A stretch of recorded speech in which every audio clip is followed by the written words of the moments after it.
Well, 2,000 protesters set 13 buses on fire. The police officials were also injured in stone pelting. This is in Tamil Nadu. Remember, in Kallakurichi in Tamil Nadu, wherein we picked up those violent scenes at a residential school. This happened on Thursday all through yesterday. The situation remained tense. The commotion was, remember, triggered after a class 12 student was found dead on Wednesday. Now, the kin of the deceased girl have alleged foul play, as 7 deaths were previously reported in the very same school. The mother of the deceased child has also moved the Madras High Court seeking justice for her child. In fact, the court already did begin hearing the case earlier the day, and the Madras High Court has now ordered a second round of autopsy, has directed state government to form special teams. So yes, certain observations coming in from the Madras High Court, and let me quickly go across to Prapanch and Dharini joining us live on this broadcast. To you first, Prapanch, take us through the Madras High Court interim observations. Now, a second autopsy has been ordered by the court, this upon the intervention of the family.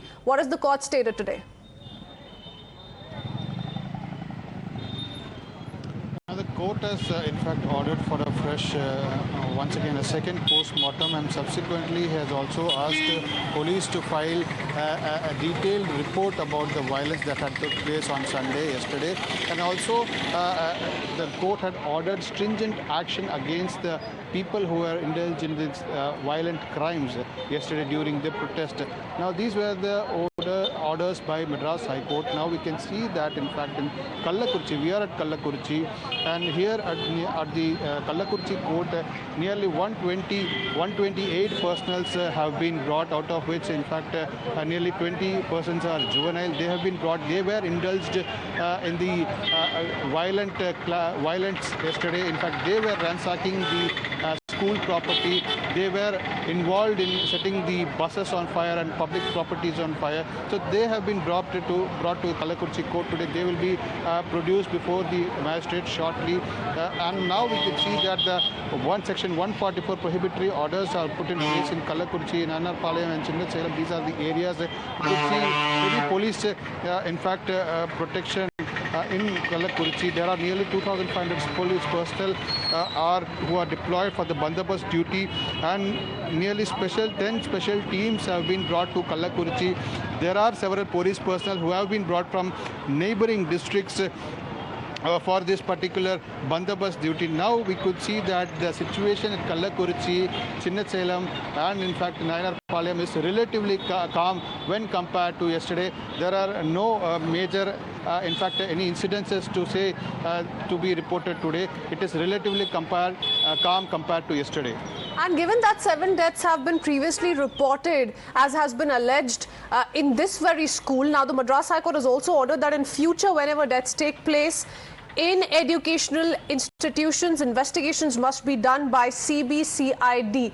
On your screens, viewers, the top developments as we're tracking in this particular case, the parents have now come out and say that there is a cover-up attempt by the school management, and the High Court has asked the state to identify the writers. So a couple of important observations. Special teams, remember, have already been formed to probe this particular case, and the court has said that strict action must be taken against those who were part of the violence that broke out across as well. So yes, the matter reached the Madras High Court, and the judges have ordered post-mortem in the case by a team of doctors appointed by him earlier on. The mother also spoke 2 times now earlier on. Now remember, the mother has been alleging cover-up attempt by the school management, says something is not quite adding up. Listen in.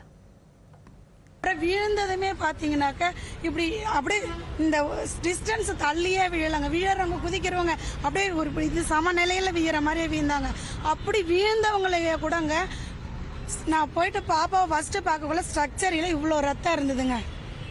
ஆனால் பாப்பா இந்த இடத்த தான் வீந்தான்னு சொல்ல இடத்துல ஒரு சொட்டு ரத்தம் இல்லைங்க.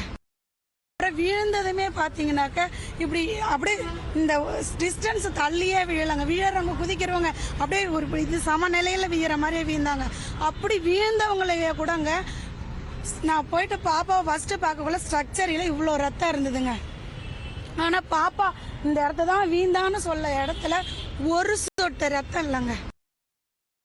Let me go across to Dharni joining us with more details. Now, Dharni, that's an important claim being made by the family members, the mother and the father of the victim. They say that not a single drop of blood was found where she fell, where her body was eventually recovered. How much truth is there to this particular claim? Because this can turn around the investigations as well as we keep up with the Madras High Court order.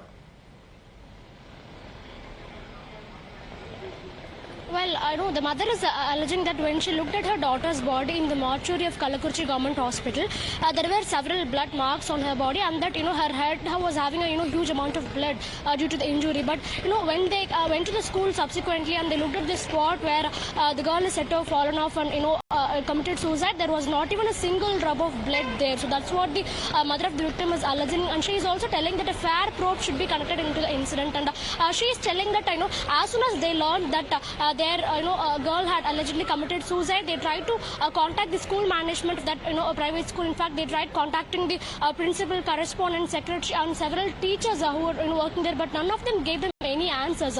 So in fact, it's been almost 6 days since the incident happened, but until this point in time, as we're talking, unfortunately, the family of the girl do not know why she committed suicide in the first place. They do not know why their child died. So that's the primary answer that the mother of the victim is seeking. She is insisting that the government, along with the police department and the justice system, they have to find out in the first place why their daughter was pushed to take this extreme step if at all she had committed suicide. And they're also alleging that there might be a role for the school management to play in this. They're alleging a foul play from the side of the school management, and she's telling that this is not the first time such a case is being reported from that school. In fact, this is the 7th time such a thing has been reported from the that particular private school. So they're telling that a thorough investigation should also be conducted into the management of that school. Everyone who is working there, including the teachers and the higher officials, they should be inquired into this matter, and a thorough investigation into the whole functioning of that school has to be done. So that's again one of the demands that we're looking at from the family members. In fact, right now, as you told, the High Court has ordered for a re-postmortem, and the court has also made one important judgment telling that in future, whenever deaths take place in educational institutions, the case should automatically transfer to the CBCID, and the postmortem of that particular deceased should be done by at least a team of 3 doctors. So this is a very important observation as far as the Madras High Court hearing is concerned. But at the end of the day, nevertheless, the parents of the girl, they still do not know why she committed suicide, and they are telling that might not be even suicide in the first place, and that there might be a foul play from the side of the school management. All right, let me go across to Mr. Kovai Satyam joining us from the AIDMK on the phone line. Mr. Satyam, what do you make of what's going on in Tamil Nadu? The AIDMK, of course, pinning the blame on the state government as well, saying that due process has not been followed, timely action has not been taken, and investigations must take place. But as far as this family is concerned, they're also saying that there is certainly a cover-up and the school management is to be blamed for what's happened with the girl. This incident is yet another testimony on the colossal failure of law and order in Tamil Nadu. We've been saying since the time DMK came to the chair to rule the state, there is a severe breakdown of law and order. And if you see the remarks by the Honorable Judge, also are on the same lines. They should have acted in advance. 3 days the family members were protesting, seeking an explanation. None of the government machinery bothered to address their grievances. None of the government machinery, neither the school education department, nor the collectorate office, nor anybody representing the government. They left them in lurch, and the simmering anger turned violent. It's a categorical failure of intelligence and law and order. And what DMK is doing right now is a damage control exercise, trying to cover up their inefficiencies. Oh, all right. Leave alone the politics, sir. Mr. Satyan, are you telling us that there were voices being raised from the families and right after the suicide took place and no action was taken and everyone was sitting on this particular incident for the next 2 to 3 days? Because 13th of July is when the suicide took place. 17th, yesterday is when we saw people taking to streets, torching some of those police vehicles and school buses as well. Yes, 3 days they were demanding an explanation. Look at the day when the affair was lodged. When the mother of the child was willing to come forward and give a complaint. Tell me one place where the police came forward to take a complaint and register an affair. when there were reasons for her to be suspicious regarding her daughter's demise, and police were not welcoming. All right. They were not present. Nobody were there to address their grievance. All right, now that the Madras High Court has stepped in, let's see how this plays out. A second autopsy has been ordered by the Madras High Court. Thank you, Mr. Satyan, for speaking to us. We also have C. Rajashekharan, who's joining us on the phone line. Mr. Rajashekharan, what do you make of the ongoing case now that the Madras High Court has stepped in, has asked for the post-mortem to be conducted once again, has also asked a special team to identify those who took part in the violence that broke out yesterday? Yes, the Honorable Madras High Court has rightly passed an observation and an order subsequent to the observations made in the open court. The High Court has said immediately all the culprits involved in this huge violence. And I see something seriously fishy in the whole episode. 13th, the girl committed suicide, going by the parent's statement. And what were all these opposition ADMK, BJP leaders doing? Sleeping, snoring for 5 days. And yesterday, the public, the common public of that area and the known people there have indulged in violence to a private school. This is not a government school. So you cannot blame the police. Police has better job to guard the security of public properties and the people's life. And it is a private institution. It is a job of the institution to ensure safety and security for the students and as well as the properties and their own parents. And you cannot, for every next issue, you cannot blame the government and the police for the misdeeds of the private institution. So these political parties, the opposition especially, has come out after a deep slumber. And I really suspect something, and the police, the CBCID of Tamil Nadu police, has to go deep into the matter. But Mr. Rajashekharan, look what this has led to. Yesterday we saw the kind of violence that broke out, of course, over this unfortunate incident, and a tragic one indeed. But how vehicles, police vehicles were set on fire, school buses were set on fire. Law and order is a state subject, sir. The police has to bring the situation under control. Who else will be asked these questions? See, it was, I am told from my sources that it was a matter of 10 to 15 minutes. And the whole crowd had mobilized, the mob, the hooligans, the rowdies, the gundas, whoever you can name, whatever you can insinuate on them is applicable, because they had gathered there and they attacked a small number of police of 200, 300 people there guarding this, anticipating the violence. But unfortunately, the mob increased within a span of 10, 15 minutes. And suddenly the police vehicles were set on fire and the school properties were damaged. And you cannot control a huge mob which is so quickly assembling in the spot, and it has to be investigated. There is a huge conspiracy by whom? That is very important. There is something seriously wrong in that area, and the opposition comes out after 5 days. They did not open the mouth. The BJP especially and the ADMK has not opened their mouth for the last 5 days. And after this violence, they come out with some kind of theories and they are Mr. Rajashekharan, the opposition is saying that everyone was sitting on this for 5 long days, is why the situation went out of control on the 6th day, that is yesterday. That nothing was done despite repeated pleas being made by the family to take action against what they were alleging. Let's see how that plays out, sir. Thank you for speaking to us. The school secretary has also cried foul now, claiming that the mother is making false allegations, also claiming that the authorities are cooperating with the police as far as the ongoing investigation is concerned. Listen in. அந்த பொண்ணு என்னைக்கு இறந்தது suicide பண்ணிக்கிச்சோ அன்னையிலிருந்து இந்த நிமிஷம் வரைக்கும் நாங்க காவல்துறைக்கு முழு ஒத்துழைப்பு கொடுத்துட்டு இருக்கோம். நானும் சரி, எங்க பள்ளியில இருக்கவங்க, ஆசிரியர்கள், அவங்க காவல்துறை யார் யாரெல்லாம் சொல்றாங்களோ அத்தனை பேருமே நாங்க இன்னை வரைக்கும் நாங்க முழு ஒத்துழைப்பு கொடுத்துட்டு இருக்கோம். அவங்க விசாரணைக்கு எல்லாம் ராத்திரி பகலா உட்காந்து நாங்க பதில் சொல்லிட்டு தான் இருக்கிறோம். அவங்க கேட்கிற ஃபுட்டேஜ் எல்லாமே அந்த பொண்ணு இறந்த அன்னையில இருந்து முன்னாடி நாள் பின்னாடி நாள் அவங்க என்னென்னலாம் கேட்டாங்களோ எல்லாமே நாங்க காவல்துறையிட்ட ஒப்படைச்சிட்டோம்.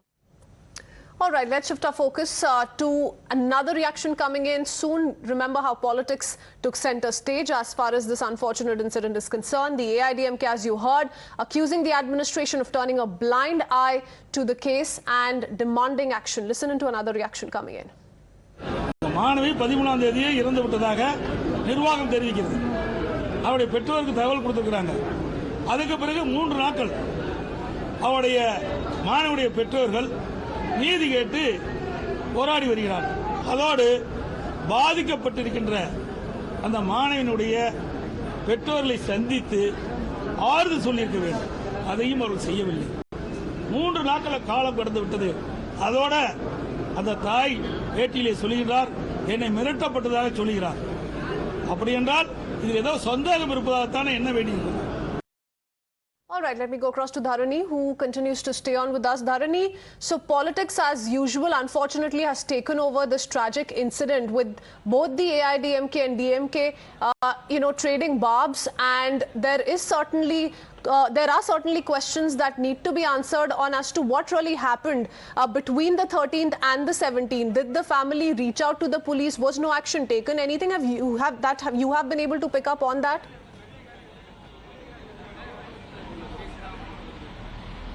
Well, one primary complaint that we're hearing from the family is that this is an incident that involves a school student. But, until this point in time, the family is telling that they have not been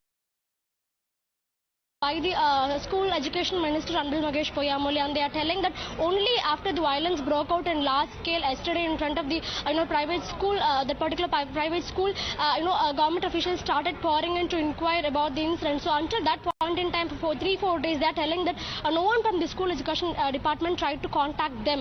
So that's the primary complaint that we're hearing from the family members. In fact, they are telling that the chief minister, he was suffering with corona, and he was admitted, but they are asking what happened to the school education minister, and why didn't he even make a call or come to the spot to check what happened. So that's the question that we are looking at, the bigger question that we are looking at. But on the other hand, as we already know, the case has been transferred to the CBCID. The family members, they were consistently demanding that the case should be transferred to CBCID for a all right, let's see 2 interesting observations that have come in from the court. A, they've ordered a special team to understand and get to the bottom of who really provoked yesterday's violence, and B, they've reordered the post-mortem in this very case. Let's see how it plays out. Thank you, Dharani, for joining us with all those details. Slipping into a quick break. Be right back with more updates.